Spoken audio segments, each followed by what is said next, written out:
The story begins with a man named Kanata, as he is suddenly stabbed by his stalker.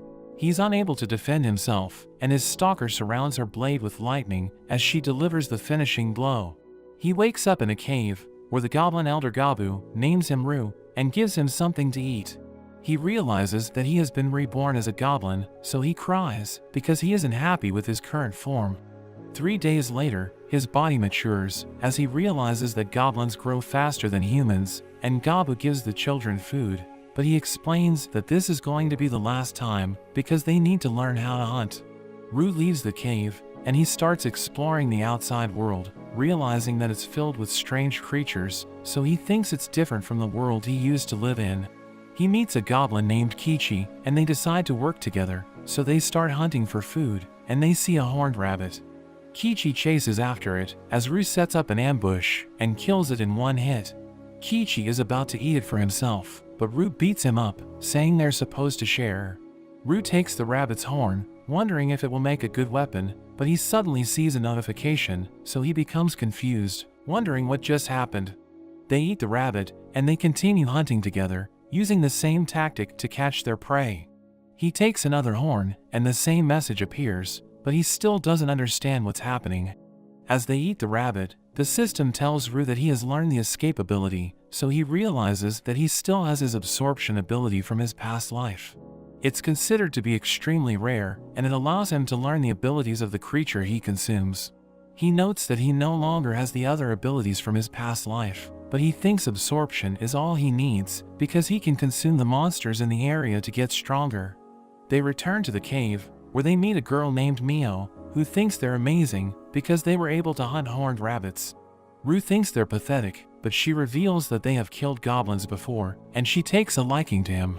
He invites her to join them for tomorrow's hunt, and she agrees to this, but the next day, it starts raining, so they decide to postpone the hunt.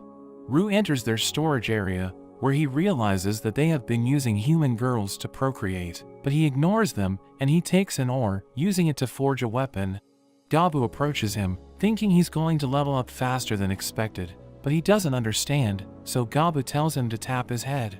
He follows Gabu's instructions, and he realizes that Gabu is level 86.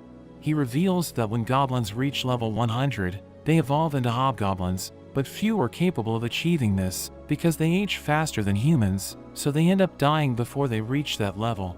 The next day, Ru's party goes on a hunt, and they're able to defeat monsters with their excellent teamwork. They start eating a snake, and Ru learns its abilities, thinking they're going to be useful. Kichi finds it delicious, and he wonders if they can eat the head, but Ru explains that it's poisonous, so they're going to die if they eat it. They continue hunting for days, and they eventually reach a cave, but a swarm of bats attack them. So Kichi uses his shield to defend, as Ru uses his Evil Eye skill, stunning the bats in an instant, and he uses this opportunity to slaughter them. Ru's party eats the bats, and he obtains a new set of abilities, but we see a group of hungry goblins watching them. One evening, we see the group surrounding him as he sleeps, but his search ability activates, allowing him to sense the danger. So he beats them up, but he accidentally stabs one of them, and he collapses because Ru's weapon is laced with poison. He explains that it was an accident, saying he still can't control his abilities, so they become frightened, and Mio realizes they tried to kill Ru, so she strangles one of them. We see an orc walking in the woods when Ru's party attacks him. Mio throws a stone, and it ends up breaking his finger as Kichi crushes his leg, causing him to fall. Ru finishes him off, and they eat his body, as Ru obtains new abilities, but he knows that his companions have had their fill, so he suggests bringing food to the other goblins. They decide to follow his plan, and everyone thanks him for the food, as they start eating up, but Ru wonders why he's doing this, because he used to be a selfish person. That evening, we see everyone sleeping in the cave, when the system suddenly disturbs Ru, asking him if he wants to evolve. But he doesn't bother reading it, because he just wants to go back to sleep, so he selects yes, and doesn't think much of it. The next day, he notices that his body has changed, and he checks his reflection, realizing that he almost looks identical to his past self. We see that Kichi has also transformed, so he becomes surprised, and Mio thinks they look amazing. Gabu can't believe they've ranked up, because they're only 2 weeks old, but Kichi wants to test his strength, so he tells Ru to fight him. Rue accepts his challenge, and they start fighting in the woods. Kichi manages to land a hit, and he's about to end the fight, but Rue counters, knocking him down. He admits defeat, saying Rue is too strong for him, but Rue tells him he's stronger, saying he was only able to win because of his speed. They suddenly hear a wolf, thinking they're in trouble, so Rue tells Mio to prepare the crossbow they made. We see a wolf pack running in the field, eating the monsters they encounter, as Rue's group observes them, thinking it's time to test their new powers. Mio uses the crossbow to fire a poison bolt, and she hits the leader of the pack, so they scramble, as Rue and Kichi charge in, slaughtering them with ease. The leader gets back up, so Rue prepares to take him on, but he suddenly collapses because of his injury. Rue eats the leader, allowing him to gain new abilities, and he realizes that he has gained a leadership skill, so he decides to try it. He returns to the goblins, telling them to eat the wolves, but he tells them to catch the same amount of prey in the future. They know they aren't strong enough to do this, so they beg him to teach them how to hunt, and he agrees to this, saying he'll show them how it's done. So they start praising him, but he tells them to get up, saying they're all comrades, and they're moved by his words, so they decide to follow him, thinking he's amazing. A few days later, they realize that the humans have taken their own lives, so Rue holds a memorial for them, thinking they did it because they lost hope. Rue trains the goblins, and we learn that he's been eating monsters during the past few days, so he has acquired countless abilities. He sees a group approaching, thinking they're a threat, so he prepares to take them on, but Gabu stops him, telling him they're from the previous generation. Gabu welcomes them, and we see that they brought humans with them, planning to use them to create the next generation. But Rue is against this, so he approaches the leader named Ken, saying he wants to look after the humans. But Ken becomes upset, and he looks down on Rue, calling him a newborn, so everyone prepares to fight. But the girls named Sei and Sato arrive, telling them to settle down, because nobody wants to get involved in a civil war. Sato suggests having Ken and Rue fight, to determine who's going to be the leader of the village, but they aren't allowed to use weapons, and they agree to this, but Ken ends up losing in an instant. Rue explains that his strings don't count as weapons, because his body can produce them, and he tells everyone that he's the new leader of the village, but Ken's men aren't happy to hear this. He takes the humans to the storage area, telling them they're going to be safe there, because he ordered the goblins not to touch them. He promises to return them to a human village, but a girl named Rebellia asks him what he wants from them, so he tells them to share their knowledge. They reveal that they were part of a traveling business, but Ken's group attacked them, killing the men protecting them and taking them away. So they start crying, but Rue walks away, giving them space to grieve. 2 days later, Rue gives the humans food, but he realizes that they have already moved on, and he observes them as they eat, realizing that they're nothing like goblins because they don't evolve. But they have jobs which make each of them unique, and he already knows what they do for a living, revealing that Rebellia is a rookie warrior, so he thinks about letting her train with the goblins. We see the goblins training, but Ken's men are struggling, so Rue starts trash-talking them, but they become upset, so he beats them up, reminding them that he's the boss. One evening, Rue is about to go to sleep, but he senses danger, and we see Ken with his men, as they're about to force themselves on the humans. But Rue stops them, reminding them that they aren't allowed to touch the humans.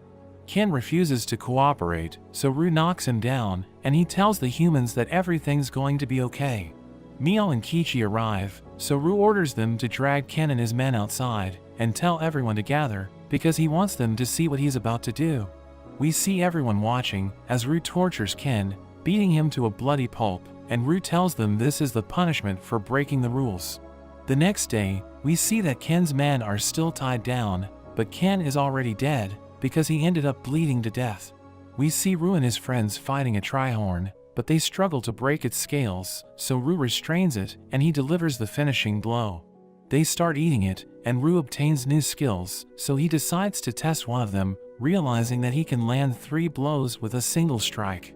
He's about to go to sleep, but Rebellia joins him, and he thinks she still can't get over the incident, so he allows her to sleep beside him. But as he wakes up, he realizes that Mio also slept beside him, and his arms are in pain, because the girls are sleeping on them. The goblins continue their training, and we meet Rue's assistant Gobi, who has just evolved into a hobgoblin, and she's responsible for teaching goblins how to do chores. Mio is the captain of the ranged unit, and Kichi is looking after the armored fighters, while Sato is in charge of the light armored unit, but Sei is the only mage in the village, so she doesn't have anyone in her unit. Ru decides to leave the training to them, and he heads deeper into the woods, where he sees another Trihorn. He tries his spell on it, killing it in an instant, and he becomes confident in his abilities, so he wanders off alone. But he sees a trail of blood, and he recalls that Gabu warned him about a dangerous creature in the woods, which is known as the Red Bear. But he decides to follow the trail anyway, and it leads him to a dead Trihorn. He thinks the creature that killed it has incredible strength, because it was able to rip through the Trihorn's scales. The ground suddenly starts shaking as the Red Bear appears, threatening to kill him, so he thinks about running away, but he wants to obtain its skills, so he decides to fight it. Ru uses his magic, and he rushes to the bear, aiming for its head, but it blocks the spell with its hand, and Ru can't believe this, realizing that it has sharp instincts. He lunges at the bear, and he strikes its head with all his might, but he realizes that its skin is too tough, so he's forced to retreat. He covers it with his strings, but it manages to break free, and it breathes fire, burning everything in the area. But he suddenly disappears, so it starts looking for him, and we see him hiding behind a tree, using a spell to heal his wounds, as he notes that he needs to put everything on the line to defeat the bear. He charges in, as the bear breathes fire, but he protects himself with a shield, as he closes the distance, stabbing the bear's mouth. But it attacks him, sending him crashing against a tree, and he notes that he's severely injured. But he knows that the bear won't be able to breathe fire again, because his sword is stuck in its mouth. He knows that he's on the verge of death, thinking it's all over for him if he gets hit again, but he charges in, risking his life to land a decisive blow, but the bear attacks him, cutting off his arm. Ru manages to defeat the bear, but he's mortally wounded, and he eats its hand, allowing him to acquire its incredible strength. But he collapses because of his injuries, and at that moment, he receives a message from the system, telling him that he has reached the max level, so it asks him if he wants to evolve into an ogre. He chooses yes, so he regains consciousness, and he eats the bear's head, allowing him to learn more of its skills, but he notes that his knife has become smaller, realizing it's because he turned into an ogre. Ru returns to the village, but the goblins don't recognize him, seeing him as a threat. But he tells everyone he has returned, and Mio realizes who he is, so she kicks him, asking him where he's been, but she ends up hurting herself. She explains that she was worried about him, asking him what happened to his arm. So he tells everyone what happened, and they can't believe it, because they thought the red bear was the apex predator in the woods. So they think he's amazing, and they start asking him questions, but he's just glad that he was able to make it back alive. Mio and Rebellious start following him around, and the other girls are shocked when they see him, but eventually realize who he is.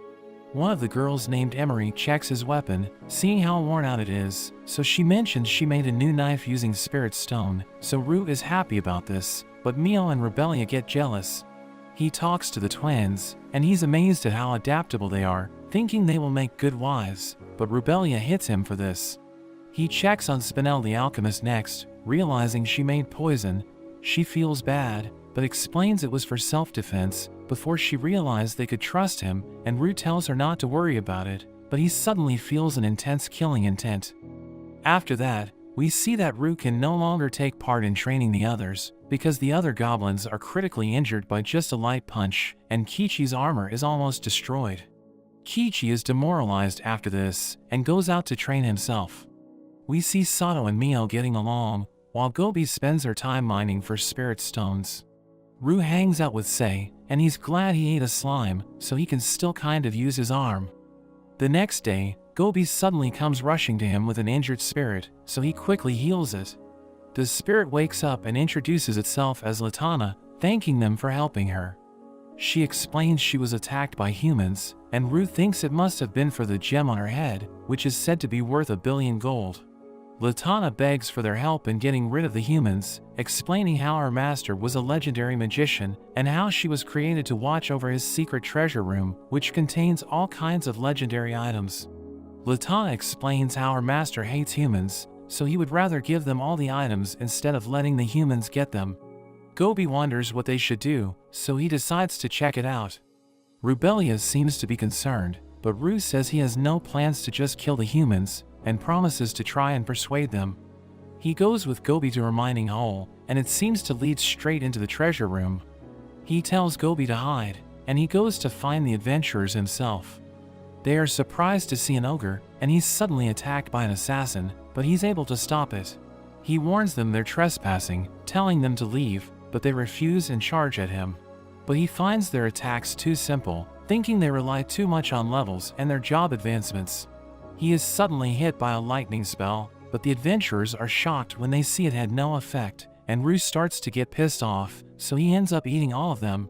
He's able to learn all of their jobs, and he even finds a magic item bag, as well as a concealment ring. He suddenly eats them, and he gains the dimensional item box ability.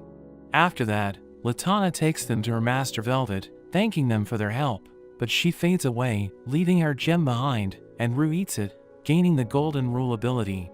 Thanks to his new item box ability, they're able to grab all of the treasure, but Rue feels bad about leaving the body, so he decides to cremate it, and it suddenly drops a glove.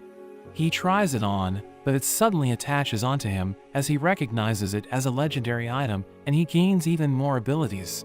The others are amazed to see it, and it seems to feel as natural as his own hand.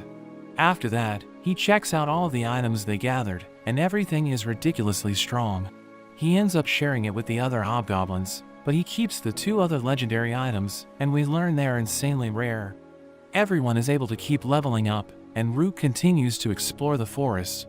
He eats a golden spider, as well as a crystal deer, gaining their abilities. He finds an enormous tree, and comes across a dryad, but we learn that they are said to tempt men, and use them as nutrition. The dryad comes up to him, and he struggles to resist her. He ends up giving in, but he gains the dryad's blessing, and she hopes for him to come back.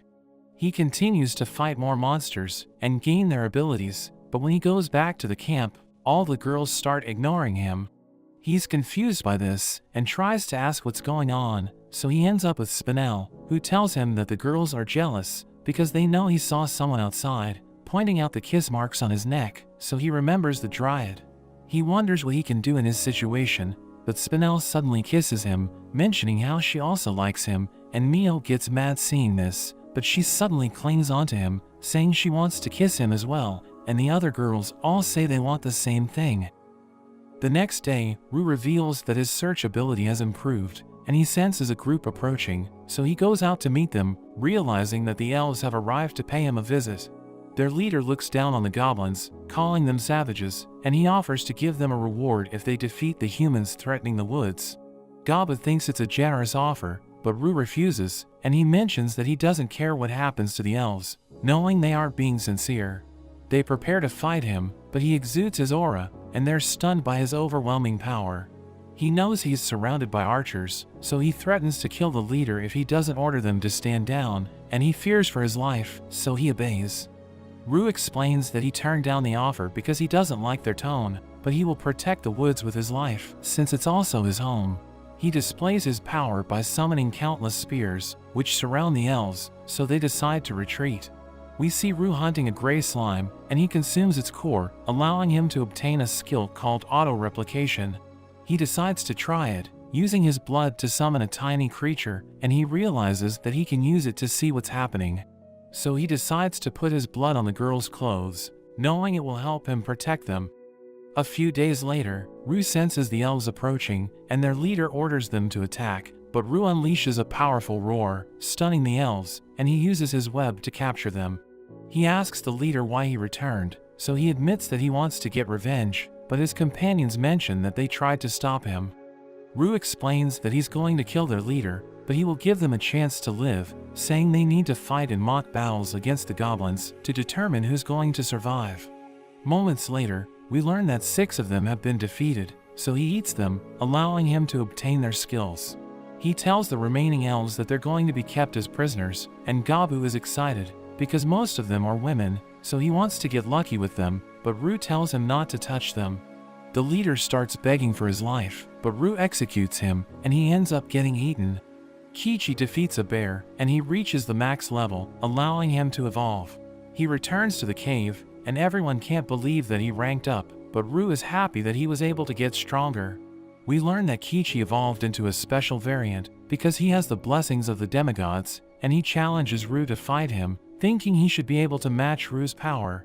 Rue accepts the challenge, and he struggles against Kichi, but he still manages to come out on top. He notes that he still has the edge in combat skills, but he acknowledges Kichi's strength, recognizing him as his rival. We see Rue entering the cave when a dark figure appears, and it gives him a gift, saying he should accept it, but he suddenly wakes up, thinking it was just a dream. We learn that Kichi inspired the other goblins to evolve, and Spinel tests their aptitude, revealing that one of them has the potential to be a mage. She introduces Rue to a hobgoblin named G, and she explains that he will make a good cleric. Rue notices that Sei has also evolved, and we learn that she has turned into a half-spell lord. But she wonders why she has strange markings on her body. They head outside, and Sei tests her powers by launching multiple fireballs, causing widespread destruction. She brags about her magic, telling Rue that the spell was basic, but he tells her he has seen enough, and we learn that she still hasn't reached her full potential, because she can still evolve into a spell lord. She receives new equipment to celebrate her milestone, and Rue realizes that the villagers are getting stronger. He watches the goblins as they train, and he realizes that his generation is performing better than the previous one, thinking it's because they were raised in a different environment. The next day, the goblins from the previous generation approach Rue, telling him that they've had enough, because they don't like the way he's running the village, so they want to leave. He bids them farewell, but they wonder why he isn't stopping them, so he explains that they're free to do whatever they want.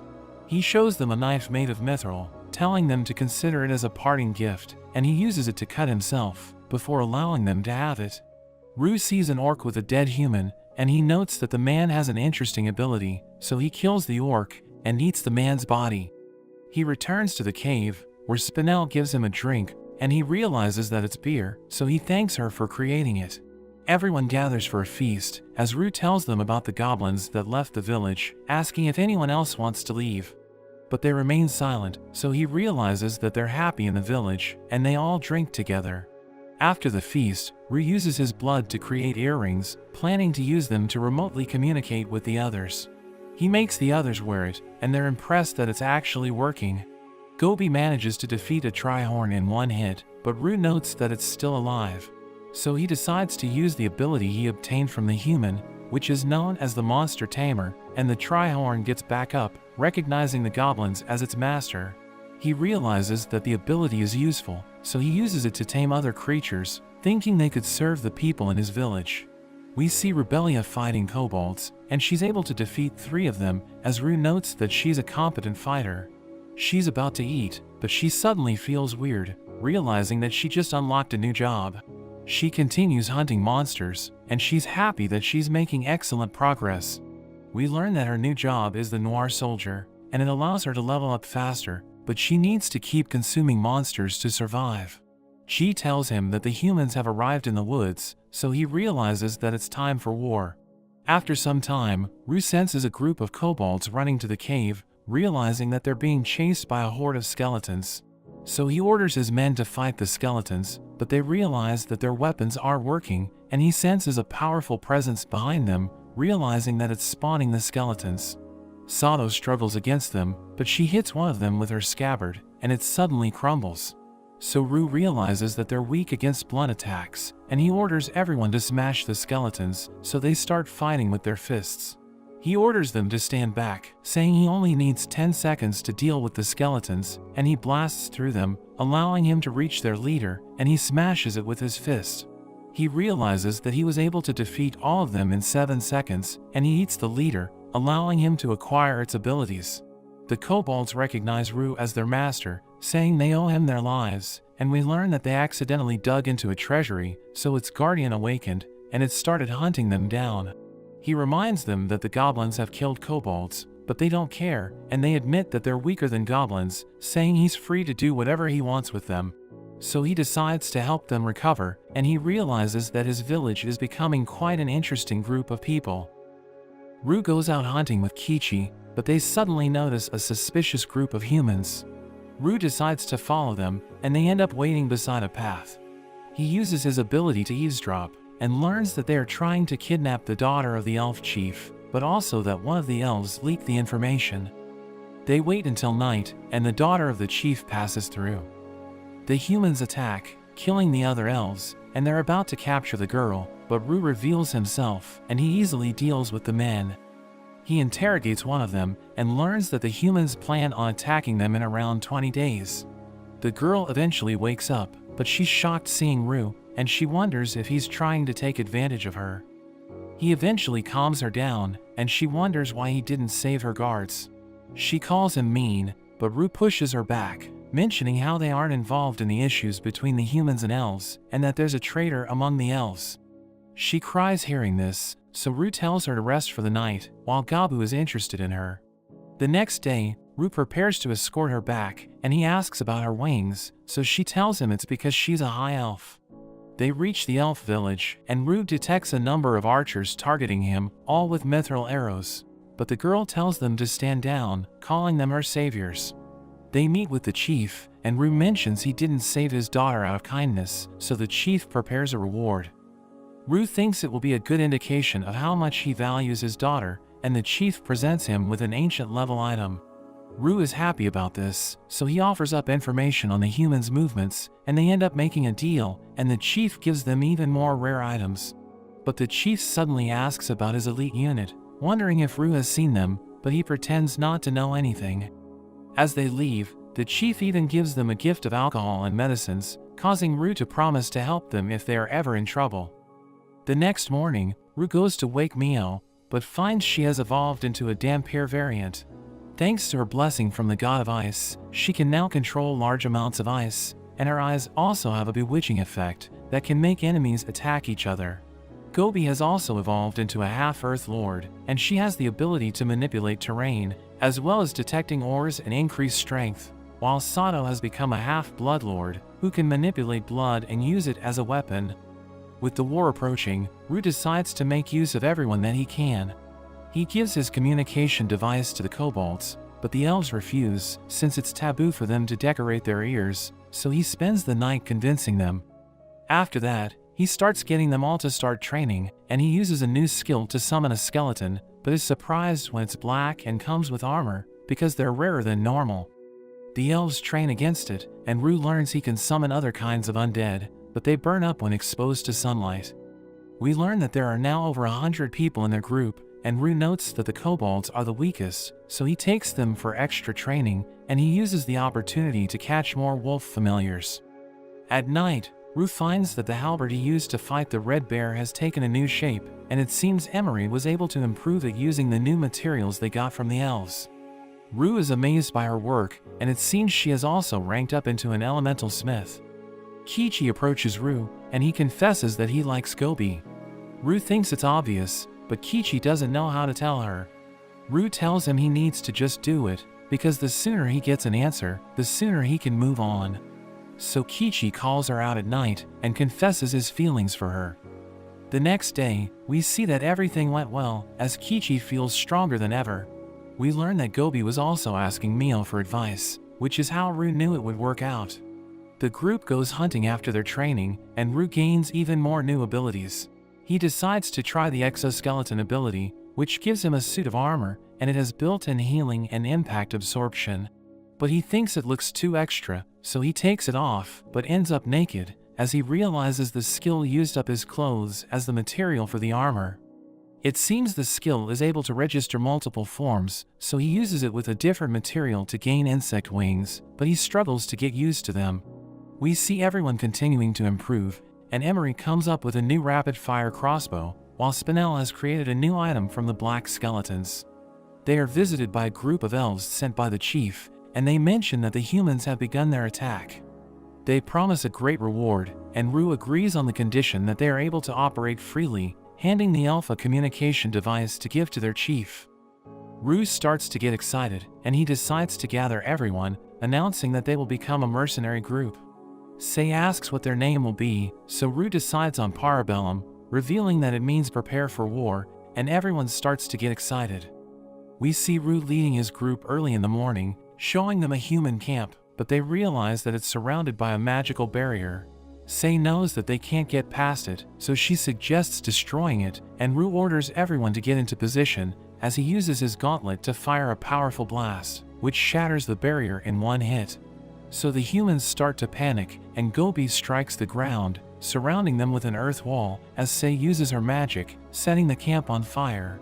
Rue summons countless skeletons, and he prepares to eliminate the humans, but they start fighting back, and we see a knight named Therese, who is revealed to be their commander.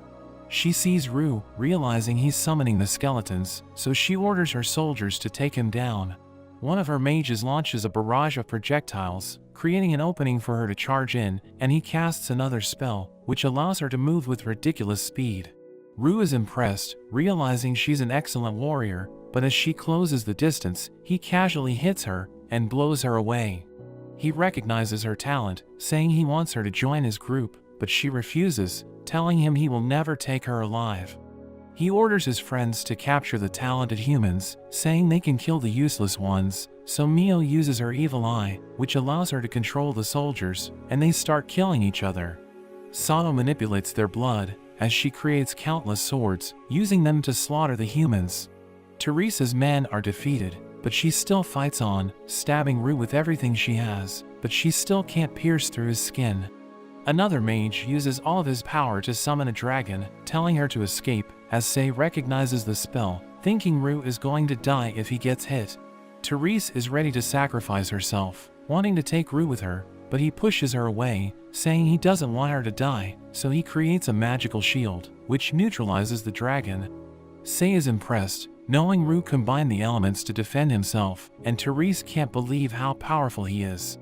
After the battle, Rue celebrates with the chief, who thanks him for dealing with the humans. He checks on the humans he captured, and we learn that he gave them the medicine he received from the elves, but Therese finds him suspicious, thinking he's going to use her for breeding. Rue gives them ear cuffs, and we learn that it prevents them from lying, so he's able to extract information from them.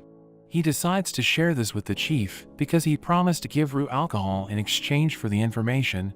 Rue uses the communication device, telling the chief that the humans are planning to attack him from different directions, because they had to scatter their soldiers to move through the forest. Rue prepares to ambush the humans, and he sees hundreds of soldiers marching through the woods, so he gives the signal, and his men block the path. So the soldiers panic, as boulders start falling from the cliff, killing hundreds of them in an instant. They fall into Rue's traps, and the goblins take them out, but their leader gathers the survivors, ordering them to build a wall, so they use the stones to shield themselves, as the mages use magic to fight back. Rue thinks the leader is impressive, realizing he needs to change his tactics, because they're struggling to defeat the humans. He orders Kichi to capture the leader, so he charges in with his men, as the mages try to stop them, but they're able to get close, and they start slaughtering the humans. Kichi clashes with the leader, who tries his best to fight back, but he ends up getting captured, and his army gets wiped out.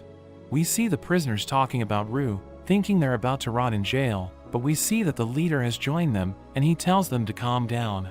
They recognize him, knowing his name is Crowback, and they know he's just a commoner, so they refuse to listen to him. Rue starts interrogating Crowback, asking him why the humans are trying to invade the forest. So he reveals that the princess of their kingdom is suffering from an incurable disease, and they're trying to look for the secret medicine of the elves, thinking it could heal the princess. But Rue thinks the humans are greedy, knowing they just want to heal her because she's engaged to an emperor. We cut to Gobi, as she discovers a hot spring, so Rue builds a bath for everyone, and they take the time to relax. The next day, Rue decides to train the prisoners, wanting to improve their combat ability, so he makes them participate in mock battles. We see Sei and Mio ordering the prisoners to fight, as Rue notes that they're capable commanders. Crowback fights against a skeleton, but he thinks it's too weak, and he challenges Rue to a fight. So he uses an ability to buff Crowback, saying he will need it to survive, and Rue completely destroys him, smashing him against the ground. Rue heals him, but Kichi also wants to fight him, so they start pummeling each other, and everyone's impressed by their fighting spirit. After that, Crowback reveals that he grew up surrounded by demi-humans, and he thinks Rue is amazing, because he was able to gather everyone in the village. Crowback wants to serve him, so he removes his collar, ordering him to train Rebellia, because he wants her to get stronger. Rue meets the chief, revealing that 3 of his prisoners are injured, and the chief decides to accept them. Rue asks him about the secret medicine, knowing it can cure all illnesses, and the chief reveals that he gave it to Rue earlier, telling him not to let the humans have it. He decides to try it, and he gains an ability called Medicine Blood, so he decides to use his blood on one of the prisoners, and he instantly recovers, as Rue notes that the skill is overpowered. The next evening, we see a human commander enjoying a cup of tea, when Rue's spear suddenly hits him, blowing a hole into his body. The spear activates, impaling the soldiers in the area, and Rue's friends appear, wiping out the remaining humans. The next day, Rue visits the chief, who explains that he wants to end the war, so he decides to send his elite unit to support Rue, thinking the final battle is about to take place. As they return to the village, Therese tells Rue that she wants to serve him, but she asks him to give the secret medicine to the humans, because she wants to save the princess. So he thinks about it, thinking he can get the kingdom in his debt, but he considers the religious system, knowing there are 5 great gods in the world, which grant people extraordinary powers. We learn that he has the blessings of the god of demise and origin, so he thinks there's going to be a religious conflict if he hands over the medicine.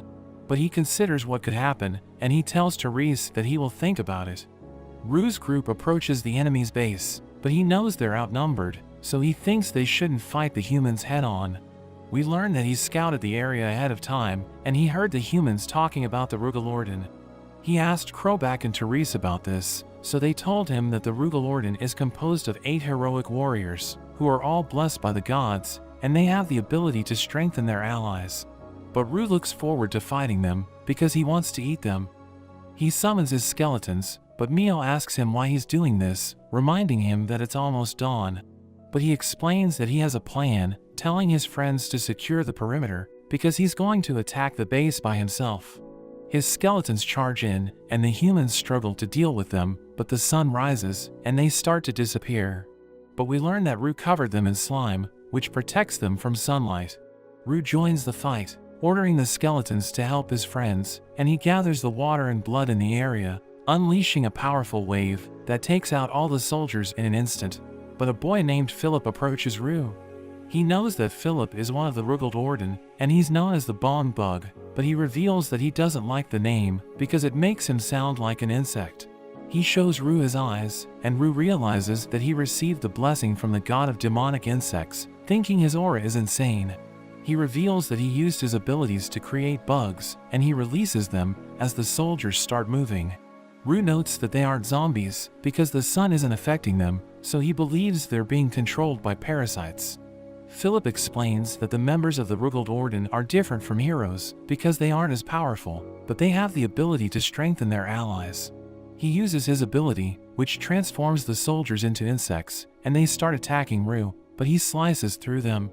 So Philip recognizes his skills and decides to control the insects, allowing them to launch coordinated attacks. Rue struggles against them, and Philip notes that he's getting hit, but the insects can't kill him because of his regeneration. So he decides to summon his favorite pet as a massive centipede appears, and it bites Rue, as Philip reveals that his pet is classified as a natural disaster. He explains that its venom can paralyze its targets, and Rue loses consciousness, so the centipede puts him down, as Philip orders it to finish its mission. So the centipede leaves, but he realizes that Rue is missing, and he launches a surprise attack, which Philip barely manages to avoid. He wonders how Rue was able to survive, but he refuses to reveal his secret, and Philip thinks he used a fake corpse. He's about to reveal his first secret weapon, and he starts bragging about how powerful he is, but Rue suddenly attacks him, shattering his vial. He thinks Rue is being rude, and tentacles suddenly appear from his body as he prepares to use his second secret weapon. He consumes the corpses, allowing him to create a suit of armor, and he starts attacking, but Rue counters and blows him away. He starts flying, as he mentions that Rue is full of surprises, wondering how he can be so powerful without an epic awakening. So Rue wonders what he means, but he refuses to say anything. Rue reveals that he also has an insect outfit, and he summons his exoskeleton, saying they're now evenly matched. He starts flying, as Philip tries to stop him, but he manages to close the distance, and he lands a devastating blow, which sends Philip crashing to the ground. We see that his friends have defeated the enemy soldiers, but Mio gets a bad feeling and she flies off. Philip says he's had enough and he abandons his armor as he starts running away. Rue chases after him, but the armor gets in the way, so he strikes it down, but realizes that Philip has gotten away. Mio is glad to see that he's okay, and he reveals that he sent a replicant with stealth abilities to search for the human leader. He sees the prince of the kingdom, telling him he wants to put an end to the war, so he gives the secret medicine to the prince, telling him to use it to save the princess. The soldiers ask him what they should do next, and he tells them to send a messenger, because they've already acquired the secret medicine. We return to Rue, and we learn that he didn't want to kill the prince, because the kingdom will retaliate if that happens. Gobi destroys a cliff, creating a wall around the forest, and they start looking after their wounded soldiers. We see two humans trying to return to their base, but they see Rue, so they panic, but he spares them, telling them the war is over. Rue has a funeral for his fallen comrades, as he notes that they lost 30 because of the war. We learn that the corpses need to be burned, because they could end up turning into zombies or ghosts, and his friends start crying, as Rue thinks about doing whatever it takes for them to survive. We see that a number of the goblins evolved after the battle. Chi has become a half-Saint Lord thanks to healing all the injured, and he even gained a shield ability that's strong enough to withstand some of Rue's punches. Gofu has become a ghoul, because she always ate the zombies that Rue created, but Rue is a little scared of her. He tries not to think about her, but he runs into Mei, who has become a Demeki, with eyes all over her body, which give her the remote viewing ability, so she will be good for gathering intel. Rue checks on the kobolds, and he sees that their leader has also evolved. He reveals he has gained a true name, calling himself Akita, as we learn that true names are special names that individuals are granted at a certain level. But if an enemy learns it, they can cast certain spells like curses on you, so it's important to keep it a secret, but Akita reveals it to Rue as a sign of his loyalty. After that, Rue wonders what to do with the prisoners. He tells them they're free to leave, or they can stay as provisional members, but there are a few who are unhappy being treated like rookies, since they're much stronger than the other goblins. Rue tells them to leave if they have a problem, but the leader Zai suggests fighting for control of the group. Rue decides to humor them, so he tells them to attack him together. They activate their orb weapons, as we learn that they give their users a boost in power, but Rue still easily blows them away. Chi heals their wounds, but Rue suddenly gets hit by a sneak attack, and he gets sent flying. The Gorilla Man calls himself the boss, but Rue suddenly punches him back, and completely destroys him. Rue looks for the half-Dampier, but sees him flirting with Mio, so he gives him an extra special beating. Mio ends up stopping him, and he gives the man some of his blood to heal him. There are others who thank Rue for saving them from slavery, and they willingly join as provisional members. The half-Dampier approaches them again, but he's fallen in love with Rue after tasting his blood. However, Rue isn't into it, so he gives him another beating, but they end up with 50 new provisional members. Rue introduces Emery to some dwarves, but they seem to be a bit rude, so Emery doesn't like them, but Rue asks her to get along, since dwarves are said to be the best craftsmen, and they give him a new warhammer. Rue goes on a walk in the woods, and he thinks about how much things have changed, but the Dryad suddenly appears, asking if he wants to have some fun. He tries to turn her down, but she has her way with him, and when he gets back to the base, the girls get mad seeing all the kiss marks on his face. After that, Rue starts to grow crops, as we learn that he went to see the Dryad to get magical seeds from her, which grow faster and are more nutritious. Some of the provisional members decide to go home, and we see that the noble prisoners have also been released, but they've all been brainwashed by Mio, so they've basically become spies, and Rue learns that the human army has started to completely withdraw. The elf chief is glad that it's over, and he invites Rue to join their banquet. Rue does some crafting with his skeleton bones, and he ends up creating a skeleton centipede. He shows it to the girls, and they think it's creepy, but he explains they can use it as a vehicle, and he plans to take them back to their home. They wonder if they are being kicked out, but he mentions he wants to fulfill his promise to take them home and give them a chance to choose if they want to stay. There's a feast to officially welcome the new members, and Zai thinks the centipede will scare people in the town. The Dampier Danny notes that the Empire and the Kingdom have disdain for demi-humans, so he will need a guarantor from a noble family to get in, but Zai offers to help him out. The next day, before they head off, Rue splits everyone into groups, telling them to gather more information about the outside world, but reminds them that no one is allowed to die. They all head off, and Rue thinks things will be quiet without everyone around, but he looks forward to finding even stronger prey out in the world as they head towards the city of Trient. They arrive at the city, but everyone panics, thinking they're about to get slaughtered. So Rue's companions explain their situation, and they're able to find a place to stay. He tells the girls they can leave his party and stay in the city, because he knows they were kidnapped, and he wants them to enjoy their lives. But he thinks they're a valuable asset to his party, so he prefers having them around. Rubelia shows him the Adventurers Guild, where he immediately gets attacked, because everyone thinks he's a threat, so he knocks them out. Rubelia tells the attendant about Parabellum, and an old man tells them to register as adventurers, so they follow his instructions. Mio invites Rue to go shopping, but he explains that he needs to gather intel, and he disguises himself as a human. He walks around the city, as he hears everyone talking about him, thinking he's dangerous, so he realizes that it will be difficult for him to advertise his company. He suddenly gets ambushed by a group of thugs, but he easily deals with them and eats their bodies. He realizes that they're wearing rings with the same design, so he thinks they're working for a criminal organization. He hears a boy arguing with a group of men because he just paid their ransom, but they won't release their hostage. So he threatens to kill them, but they take him down, and he's about to be stabbed, but Rue knocks them out, and he infects them with one of his replicants. The boy thinks he should have killed them, but he explains that he has a plan, and he gives him a business card, telling him to contact Parabellum if he needs help, as Rue reveals his true form. That evening, the boy visits Rue, saying he's trying to rescue a princess who has been kidnapped, and Rue reveals that he knows where to find her. We see the thugs in their hideout, but Rue eliminates them, and he leads the boy to the princess, as he examines a document, realizing that the whole thing was planned out. He advises the boy not to tell anyone what happened, but he refuses, so Danny uses his hypnosis, forcing him to obey.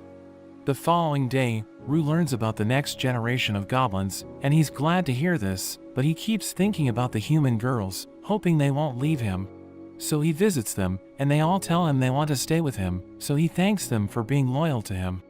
Later that day, the princess visits Rue, knowing he was the one who saved her, and she introduces herself as Ellis Sternbeld. She knows about Parabellum, and she decides to hire them, telling them to escort her to the royal capital. But he refuses, reminding her that she has guards, but she thinks they're useless, and the boy reveals that she'll be paying them a gold plate for the job. The girls tell Rue that it's worth 1 million gold coins, so he realizes that the offer is too good to pass up.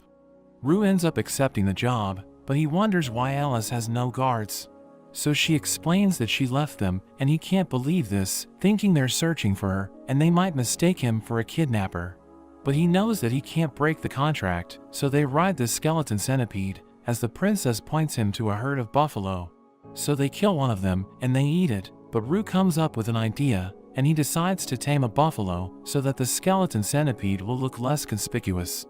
They continue their journey, hunting monsters along the way, but Ellis keeps putting herself in danger, so Rue realizes she's trouble.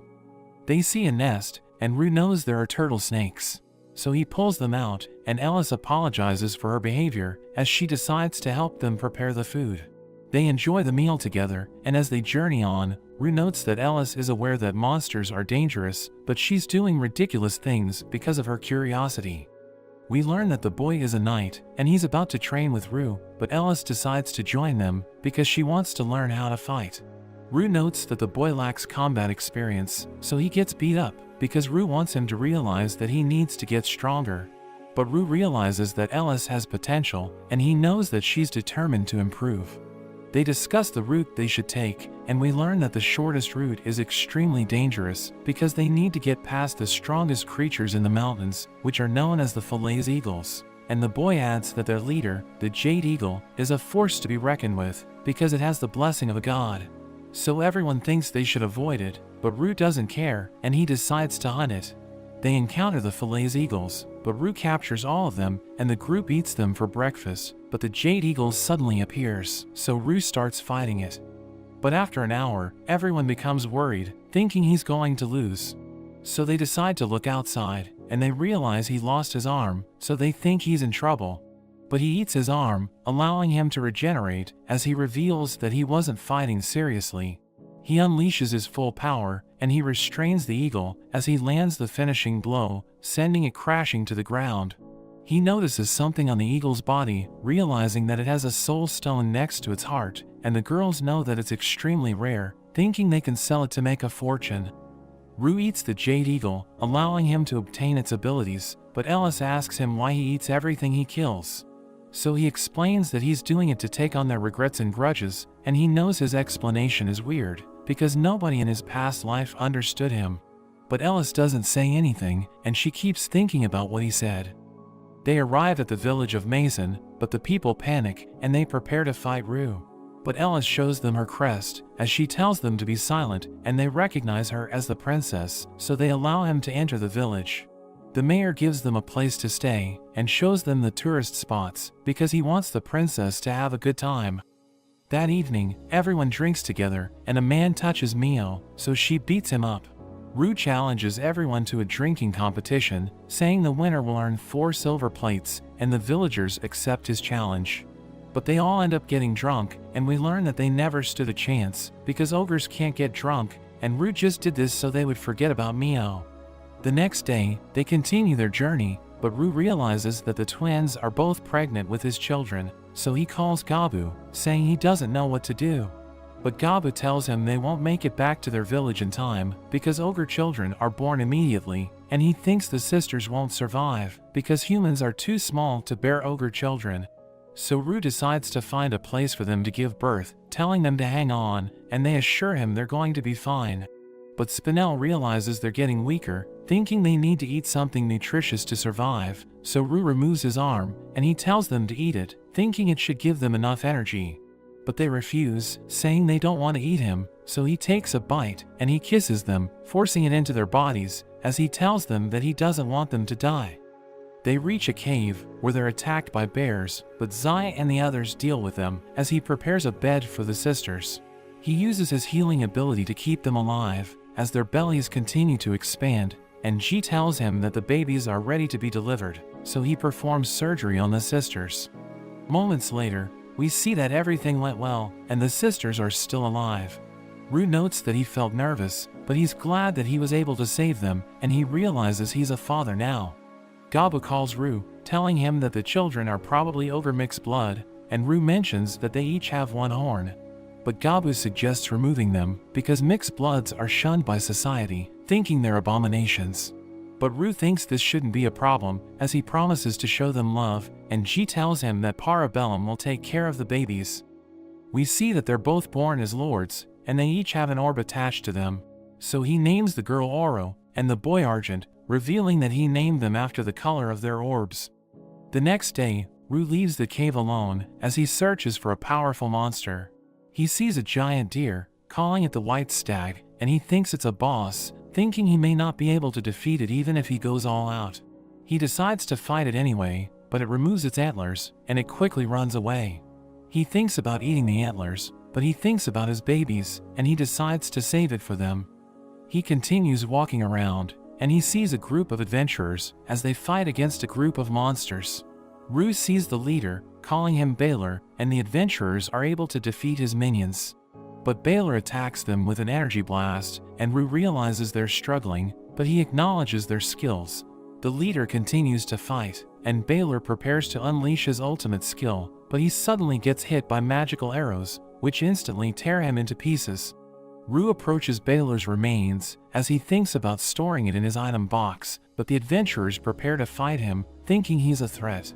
But their leader emits a magnificent aura, and Rue takes interest in him, so he decides to spare him, telling him he can have his potions in exchange for Baylor's remains. The man agrees to this, so Rue puts Baylor in his item box, and he starts walking away, as the adventurers start talking about him, thinking he's an interesting creature. But the leader reveals that he has an ability called Voice of Death, and it told him that Rue could have wiped out his party. Rue eats Baylor, and he returns to the cave, where his family welcomes him back. He gives the white stag's horn to his children, allowing them to improve their stats, and he tries eating it with Rebellia, and they both obtain strange abilities. Rubelia reveals that she got a new job called Stella Meter, but Rue realizes that the white stag is incredibly powerful, knowing he isn't strong enough to tame it. Rue goes to sleep, and the system informs him that his level is maxed out, asking him if he wants to evolve into an Apostle Lord. So he agrees to evolve, and he obtains special abilities, but there's suddenly an error message, telling him he still needs to meet certain conditions to unlock a new set of skills. The next day, they continue their journey, but they realize that Emery and Spinel are pregnant. Rue already knows what to do, so he tells them they're going to set up camp, and we see that they're able to deliver their babies. Emery's son is a high orc, while Spinel's daughter is human, and everyone realizes she's smaller. They rest in a place called Purgatory, as Ellis wears a disguise, thinking everyone will recognize her, because they're already close to the capital. The girls rest at the inn, as Rue leads the others to the Adventurers Guild. Rubelia realizes there's a training room, and a group of adventurers challenge Rue to a fight, but he tells them to fight the others instead. So they start pounding each other, and the adventurers end up losing, but Rue invites them to join Parabellum. He later goes shopping with the girls, and he buys a camera, using it to take pictures of his babies.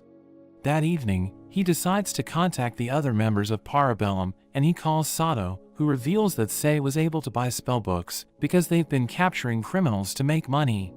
He contacts Mei, who explains that she's been gathering information, so Rue knows she's been working hard, and he tells her to take a break. He thinks about calling Kichi, but he suddenly gets a vision where he gets sliced in half, so he freaks out, wondering what he just saw. So Rue decides to head to the city of Griffos, because he wants to see how Kichi is doing. He tells Ellis that this is going to take 2 days, so they won't be reaching the capital anytime soon, but she allows it, saying it shouldn't be a problem. As they travel, everyone observes the babies, and they realize that Spinel's child isn't developing as fast as the others, but they think it's because humans take longer to mature. Rue sees Mio with a necklace, recognizing it as the one he gave her, but she thinks she isn't good enough for him, because she appears to be falling behind, thinking she's nowhere near his level.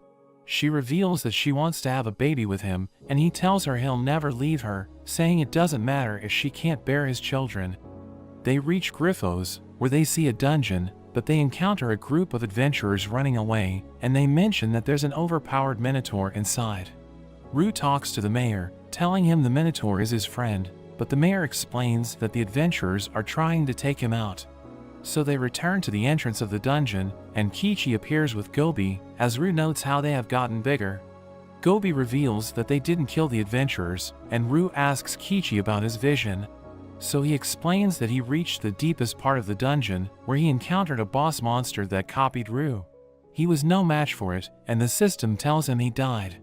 But his death was cancelled thanks to one of Rue's abilities, and he receives the blessing of the lightning god, allowing him to reach a new level of power. He slices the monster in half, and Rue realizes this is the vision he saw, as Kichi reveals that he's now a minotaur, and Gobi is an earth lord. He wants to test his skills, so he challenges Rue to a fight. So they head to the arena, as Ellis wonders why they're fighting, so Mio explains that they're rivals. Kichi explains that he wants to win, because he wants to be considered as Rue's equal, knowing he has never won against him. They start fighting, as their weapons clash, but Rue falls back and realizes that Kichi is stronger than him. He charges in, and Rue parries his attack, but there's suddenly an explosion, so Rue jumps away, as he notes that he can't resist Kichi's flames. He realizes that Kichi got stronger because he wants to defeat him, so he gets fired up, as they clash once again, and he uses his magic to attack from behind. But Kichi manages to defend himself, and he summons a bull, as Rue struggles to avoid it, so he uses his new ability, which allows him to boost his stats. He throws Kichi away, and he starts attacking with ridiculous speed, as Kichi struggles to defend himself. But he unleashes a burst of flames, so Rue becomes confused, and Kichi lunges at him. So he tries to use his magic to stop him, but Kichi blocks it with his shield, and he attacks Rue with everything he has, causing a powerful shockwave, which threatens everyone in the arena. But he suddenly realizes that he forgot to hold back, realizing he could have hurt his friends. Rue manages to recover, telling him he needs to be careful, and he suddenly dashes in with a new skill, unleashing his blazing fists. Kichi tries to block it, but his shield ends up breaking, and Rue lands the finishing blow, as he recalls how they used to hunt together when they were still goblins, realizing that they have both come a long way. After the fight, Kichi and Gobi head home, and the group makes it to the royal capital. Iris takes them to her palace, and she tells them to stay there as she prepares their reward.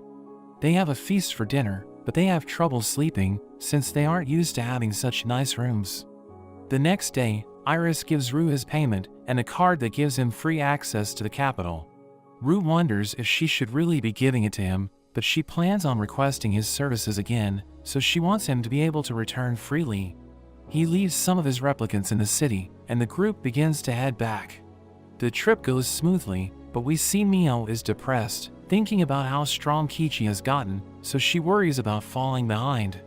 But Rue reminds her he will never abandon her, and he promises to help her train. They take a break from their trip, and Rue summons a bunch of giants to help her train. She decides to give it everything she has, and she ends up defeating over 50 of them, but she notes that it wasn't enough. Rue tells her she did well, but she suddenly passes out. He takes her back to the others, and they all have dinner together. At night, we see that Mio has fulfilled the requirements to evolve, and we see she has become a vampire lord, but Rue is just glad she's happy again. They make it back to the forest, but when they get back to the cave, they see that it's completely different. The others welcome them back, and they mention they made a few renovations. Gobi shows them the new farm, and it seems that even the dryad has moved in, helping out with planting the seeds. There's also a ranch for all the animals, but G suddenly comes running, saying that Gabu is dying. So Rue visits him, and it seems he doesn't have much time left. Rue introduces his children to him, and Gabu is happy to finally see them. Rue mentions how he's now an apostle lord, and Gabu can't believe he was the baby he once held, and he's glad he was a part of something so special, but he ruins the moment as he passes away. They have a funeral for him, and we learn he was around 20 years old.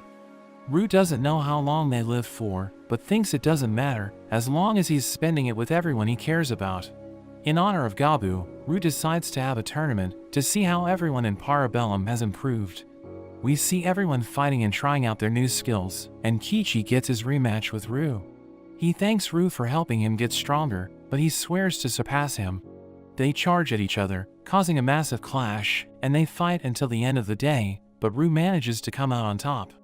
Everyone compares their results, and the twins serve dinner, as Rue thinks about how strong everyone has become. At night, he gets a call from Iris, requesting his services once again. He tries to turn her down, but she makes him an offer he can't refuse, so he gathers everyone the next day, and they prepare to set off for their next adventure in the capital. But that's where this video ends. Remember to like and subscribe to the channel. Thanks for watching, and I'll see you next time.